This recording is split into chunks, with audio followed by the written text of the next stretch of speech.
Gospod Uranič, ste zadovoljni z volitvami v Državni zbor Republike Slovenije, mislim z vašo izvolitvijo in s procentom, ki ste ga dobili v Zagorju? Ja, seveda. In ob tej priliki bi se tudi zahvalil vsem Zasavkam, Zasavcem za volilno udeležbo. Spet smo dokazali, da smo nad povprečjem v Sloveniji, kar se tiče udeležbe, kar pomeni tudi jasno, da nam je mar za državo, za vse to, kar se bo še dogajalo, in da ne gledamo stran in hočemo sodelovati pri teh demokratičnih procesih. Še ekstra, ko ste glih omenili mojo izvolitev, bi se zahvalil pa jasno tem mojemu kraju, Zagorju, Zagorjankam, Zagorjanom, še posebej moram izpostaviti, ker sem pač Kisočan, Kisočankam, Kisočanom pa vsem ostali, ki ste mi dali glas, ki ste zaupali v mene, v svobodo, tako da res še enkrat hvala. Začenjate drugi mandat. Kakšen je bil prvi, če greva malo v zgodovino najprej? Ja, če greva v zgodovino, jaz sem že takrat povedal, tudi zakaj sem šel to, vse stvari, ki so se dogajale takrat, smo videli, kaj je bilo 22, se ne bom niti ponavljal. To me je tudi potegnilo, da bi neke spremembe probali narediti, neobremenjeni, da pridemo not. Jaz prej nisem bil politik, sem bil pač v gospodarstvu skozi, tako da niti v javni upravi, tako da se pravim, sem še kot en zelenc, zdaj so se stvari malo spremenile, sem videl, kako stvari funkcionirajo in res v tem času, vse ljudje so videli v 4 letih, čez kaj vse smo šli. Dali smo tiste obljube, večina smo jih res izpolnili, tisto, kar nismo, bomo sigurno naprej nadaljevali, ampak res, tle smo gledali na tisto v prvi fazi, na te najranljivejše skupine, zato tudi ta plačna reforma, potem pokojninska, potem ta, če omenim na hitro, dolgotrajna oskrba, božičnica, ko je bila, res smo gledali na to, da se nekje te zadeve uredijo, nek normalizirajo, potem isto v zdravstvu, zakon o zdravstveni dejavnosti, to je tisto, ko je najbolj tudi posod, kako bi rekel, aktualno, ta ločitev, tega javnega pa privatnega zdravstva. Mislim, da so nam te stvari res uspevale, smo šli po pravi poti in se jaz tudi mislim, da je to tudi ta rezultat tega, da so nam ljudje zaupali in vejo, da lahko naprej delamo. Se pravi, od poslancev pa redko, kjer je bil od teh najprej 41, pa nas je bilo 39, redko, kjer je bil nek profesionalc, par je bilo takih, ko so že bili v politiki, večina pa neobremenjenih, čist z različnih koncev, bi rekel, od zdravstva, šolstva, gospodarstva, tako različno, res super ekipa in predvsem sem pa ponosen, da smo zdržali cel mandat in da je koalicija zdržala cel mandat. To je redkost, res niso ljudje verjeli, ampak res smo srčni, smo znali to zadevo speljati do konca in jaz upam, da bomo tudi ta mandat tako nadaljevali naprej. Prej verjetno v drobir dela poslancev niste poznali. Kaj vas je recimo najbolj presenetilo pri delu, ki ste ga opravljali v Državnem zboru? Ja, mislite naših poslancev, ne? Delo poslanca. To je, nisem poznal, nikakor nisem poznal tega dela. In še malo, tukaj, če se poslanci lotim, tako sem rekel, da so z različnih področji. Eni so humanitarci, eni gledajo ta gospodarski del, eni bolj ta za upokojence in tako naprej. Res smo iz tukaj različnih teh svetov in kje, nisem si prej predstavljal in tudi, ko so se te odbori, ko so znotraj tega, ne veš, kjer je mogoče je kjer pa rekel, ja, si izbral pa sam ta hude zadeve, zdaj si pa na stradu, ne. Ja, res je, jaz osebno moram povedati, da sem izbral res najtežja področja. Od javne uprave, notranje zadeve, infrastrukture, obrambe, zraven sem pa še bil v komisiji za nadzor varnostno-obveščevalnih služb, je pa še ekstra zahtevna zadeva, tako da nisem pričakoval, tako da kjer kdaj jaz sem poslušal to, ko pa je to poslanec, ti prideš pa klikneš tam, ko pa delate, sedite tam.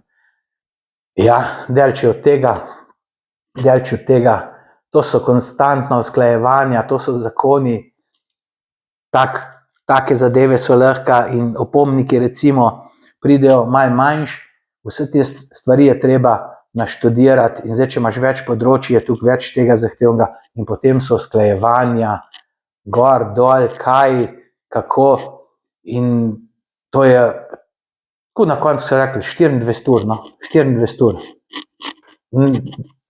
A si ali pa nisi, tako je pač. Lahko se dela malo bolj intenzivno ali pa tudi malo manj, ne? Ja, tisti, ko hoče delati in večina je bila pripravljena delati, jaz sem videl to, res so se borili in tudi morate vedeti, pa 39, koliko je bilo na koncu, pa 41 prej, tudi znotraj poslanske, ta usklajevanje, tudi to je zahtevna zadeva. Ne?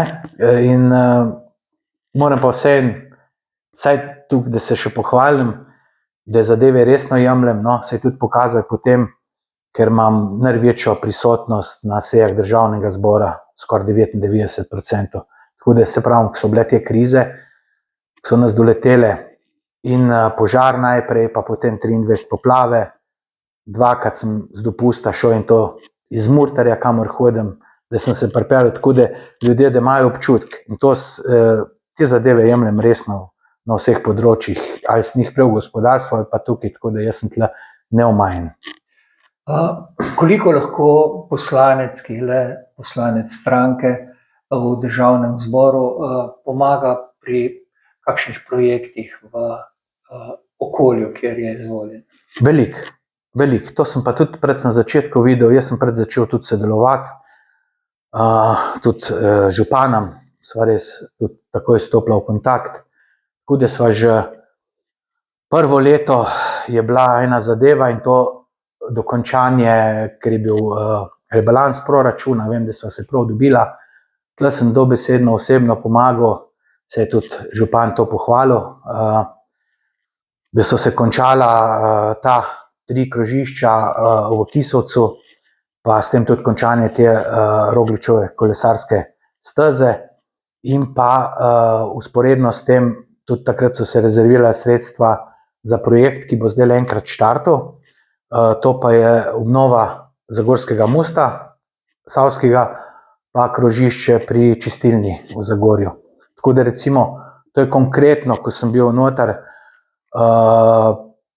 vse ostale stvari, se pravim, je pomembno, no, ta sodelovanje, tako da jaz se tega ne bojim in jaz z veseljem, karkoli se da, bom pomagal pri tem tudi naprej, tako da veliko stvari je, pa na koncu tudi nisem Zagorje, jaz sem se recimo še splošno za Savsko, sem se, kar se tiče Zasavja, angažiral, sem dal tudi pobudo, je pa nekaj, no, ko glih o teh pobudah govorimo, ker so bile tudi nekje izpostavljene, ti lahko daš 100 pobud ali pa 300, če veš, da jih daješ, ponavadi je to opozicija tista, ki daje pobude, ki jih ima 600, pa ne vem koliko, ko vejo, da niso izvedljive, ampak pač jaz se vedno fokusiram na tisto, kar je opcija, da se bo stvar speljala. Tako je bila tudi moja pobuda v začetku 25. glede sanacije ceste gor na Kum, to je ta del, nekih skoraj 2 kilometra je, in takrat sem dal tudi besedo, da bomo to speljali in Ministrstvo za obrambo je takrat to prisluhnilo, tako da iz vidika, zakaj pa ta na Kum, zato ker to je Višinc, tisti kolesari, ko poznajo zadevo, ko hodijo takrat na tisti Višinca na Kum, ko je, rad bi pripeljal ta turizem na splošno, ker Kum je vse zasavsk. projekt. To ni projekt ne Zagorje, Trbovlja, ne Hrastnik, ampak je vse Zasavski projekt, to je Zasavski Triglav. In bi rad pripeljal to, in smo se že takrat pogovarjali tudi z Alenko Bratuško, z predsednikom Kolesarske zveze, pa predsednikom te dirke po Sloveniji, Tour Slovenija, da bi se ta zadeva umestila v to, da bi tudi tle imeli, ker s tem tudi turizem potegnemo in vse. In koliko dalj smo prišli s tem, ja, skozi sem se boril. Z Ministrstvo za obrambo je to kot strateški položaj, tudi tisti, ki je zadolžen, da to spele, smo se potrudili, jaz sem konstantno z njimi v kontaktu, tako da mislim, en mesec nazaj je bila že poslana pogodba na občino Trbovlje. Zdaj tam je malo odziv, malo se je, bi rekel, so se zadeve malo čudno ustavile, ampak stvar je zdaj samo še usklajevanja, pogodba je bila, usklajevanja in jaz bom tlele sigurno ustrajal, da to zadevo speljem do konca. Tako da se bojo tisti, ki imajo rad biciklizem, z veseljem gor pelali in da res še to turistično naredimo, da bo Zagorje še bolj zanimivo. Zasavje, verjetno. Pardon, ja, skozi mislim na Zagorje, da bo Zasavje še bolj, se opravičujem, ja, da bo Zasavje še bolj zanimivo, ja. Kaj vas čaka v novem mandatu, v novih 4 letih? Najprej verjetno težko usklajevanje Zdaj vlade. videli smo rezultat, se pravi, hvala še enkrat vsem volivkam, volivcem, ki so nam dali glas, ampak vidimo, kako so zdaj te stvari porazdeljene. Ja, ne morem prejudicirati, realno, tle pa ne bi rad pametoval in ne rad pametujem, ampak zdaj pa res neka težka pogajanja sledijo. Predsednik vlade ima težk del zdajle in se pravim, tle jaz upam, da bo izpadlo tako, da bomo lahko nadaljevali, da se bo ustvarilo tako okolje, no, tudi znotraj Državnega zbora, da bomo lahko projekte naprej peljali. Mi se ne izogibamo nobenih projektov, se pravim, da bi kjer mislil, zdaj pa z desne pa ne bote ali pa karkoli. Vse, kar je normalno, se da. Vemo, da iz obeh strani so dobre zadeve, se dajo skupaj potegniti. Ekstremizem pa na eni in na drugi strani nikoli ni nič dobrega prinesel. Tako da jaz res upam, da bo ta stvar se uredila. Temo se stid presenetiti, več na to temo pa res težko povem. Gospod Uranič, kakorkoli, ali iz pozicije ali pa iz opozicije, uspešno delo vam želimo v novem mandatnem obdobju. Ja, hvala, no, da ste me poklicali. Jaz se bom pa trudil naprej, kako sem se zdaj, in stvari, karkoli je, se vedno, ali govorite o opoziciji ali pa da smo v koaliciji, se bom vedno potrudil pa prisluhnil lokalni skupnosti, zato da stvari rešujemo, ker v koncu gre za nas ljudi, no, da v normalni državi živimo še naprej. Hvala lepa.